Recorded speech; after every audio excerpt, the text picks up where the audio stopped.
Ciao da Nicoletta, sempre nello studio del mio caro amico Lee Lugano che fa antiquario, che fa arte, mi sembrava proprio appropriato leggerti questa pillolina sullo scultore.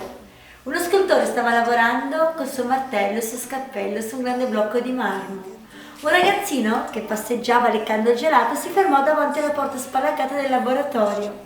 Fissò affascinato la pioggia di polvere bianca, di schegge, di pietra che ricadevano a destra e a sinistra. Non aveva idea di ciò che stesse accadendo. Quell'uomo che picchiava come un forsennato la grande pietra gli sembrava un po' strano. Qualche settimana dopo il ragazzo ripassò davanti allo studio e con sua grande sorpresa vide un grande e possente leone nel posto dove prima c'era il blocco di marmo.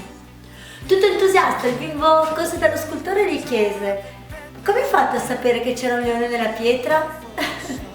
Simpatico, no? Perché anche questa, prima di essere, non so bene cosa sia, una donna, una figura stilizzata, era un unico pezzo di legno.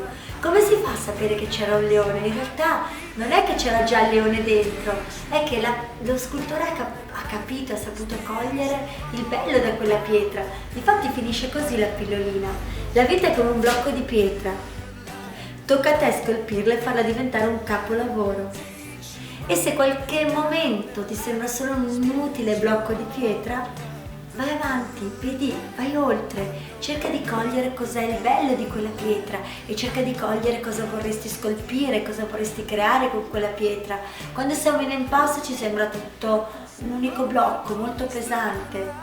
Vai oltre, cosa vuoi scolpire? Inizia solo a pensarlo, perché poi se lo pensi probabilmente le cose potranno cambiare e potrai di conseguenza anche agire. Buona scultura allora!